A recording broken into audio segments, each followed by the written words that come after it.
দাও দেখি, আরো আরো গোটা পাঁচেক রসগোল্লা দাও দেখি। সামনে রাখা ছিল রসগোল্লার বাটি, সেখান থেকেই রসগোল্লা নিয়ে গোটা পাঁচেক খেয়ে ফেললো পদ্ম। আহ, এবার শান্তি। আমি তবে উঠি বৌমা, এবার তুমি টুকটুক করে কাজগুলো একটু সেরে নাও দেখি। আমি যাই, গিয়ে উঠোনে আচারগুলো রোদে দিয়ে এসে সবজি কেটে দিচ্ছি।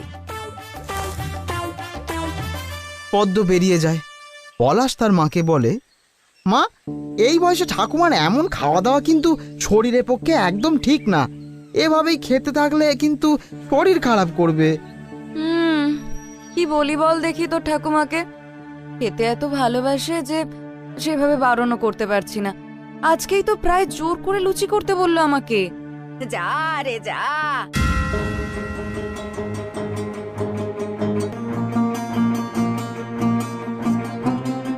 এ কি, চেয়ারটা ভাঙলো কি করে? আরে দূর চাই, এখনকার চেয়ারের গায়ে কোনো জোরই নেই, বুঝতে গেলে সব ভেঙে পড়ে যায়। পলাশ মুখে হাত দিয়ে হেসে ফেলে আর বলে, চেয়ারের গায়ে জোর ঠিকই ছিল ঠাম্মা, তোমার গায়ের ওজন অনেক বেড়ে গেছে।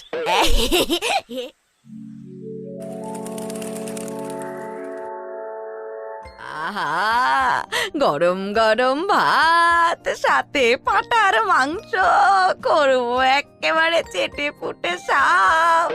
নিশ্চয়ই চেটেপুটে খাবে মা, কিন্তু তার আগে আমার শর্তটা মনে আছে তো? আগামী 3 মাস তোমাকে ডাক্তারের দেওয়া চার্ট মতো খাবার খেতে হবে। হ্যাঁ মা, তোমার এই বয়সে এত বাড়ন্ত ওজন কিন্তু আমাদের সবাইকে চাপে ফেলে দিচ্ছে। তুমি তো বাড়াবাড়ি না হওয়া পর্যন্ত ডাক্তারের কাছে যাবে না, তাই তোমার ছেলে তার বন্ধু ডাক্তার বিশ্বাসের কাছ থেকে এই খাওয়ার রুটিনটা এনেছে। বিশ্বাস বিশ্বাস করলো আমার সর্বনাশ। বাবু, ঠাম্মাকে পড়ে শোনাতো খাওয়ার রুটিনটা। হ্যাঁ শোনো ঠাম্মা, কাল সকাল থেকে চলবে। সকালে 1 বাটি মুড়ি, সঙ্গে একটা শশা। দুপুর 12টায় 1 বাটি ভাত, মুসুর ডাল, সঙ্গে একদম কম মশলা দিয়ে মাছের ঝোল। হ্যাঁ, বিকালে 2টো ফল নয়তো সবজির স্যুপ। রাতে 2টো রুটি, সবজি আর গরম দুধ 1 গ্লাস। ব্যাস। বলে কি? এরপর রবিন পলাশকে ইশারা করতেই পলাশ ঠাম্মার থালার পাশে রাখা 2 বাটি মটনের বাটি থেকে 1 বাটি তুলে নিয়ে বলে, আর আজ সবার মতো তুমিও খাবে 1 বাটি, মানে 4 পিস মটন। কি অত্যাচার, কি অত্যাচার, পারি না যে আর। পদ্ম রাস্তায় হাঁটতে থাকে। কিছুটা রাস্তা হাঁটার পর সে, এই বয়সে কোথায় ভালো মন্দ পেট ভরে খেয়ে ঘুমাবো, তা না, হেঁটে যাও হেঁটে যাও হেঁটে যাও। ও, জীবনটা একেবারে ঝালাপালা হয়ে গেল যে।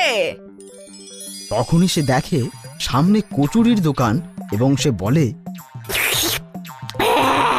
এই তো পেয়েছি, তোরা খা খা, তোরা মশলা ছাড়া মাছের ঝোল, আমি খাবো কচুরি, জিলিপি আর দইয়ের ঘোল। সে দোকানে গিয়ে কচুরি খায়।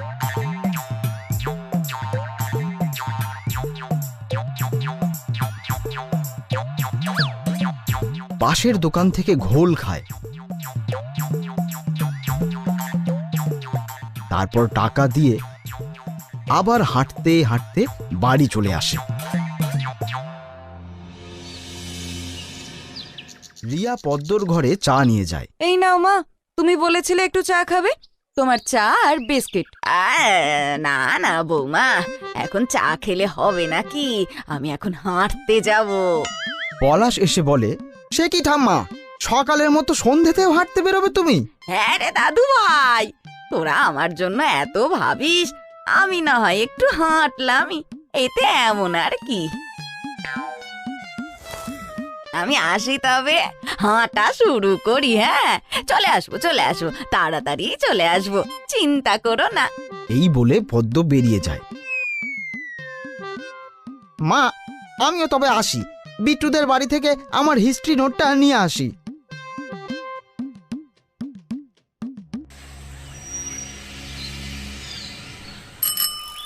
আধা ঘন্টা পরে পলাশ সাইকেল চালিয়ে রাস্তা দিয়ে ফেরার সময় হঠাৎ দূর থেকে দেখে ঠাম্মা এগরোলের দোকানের সামনে দাঁড়িয়ে এগরোল খাচ্ছে। বড্ড ভালো বানিয়েছো রোলটা। এই নাও টাকা।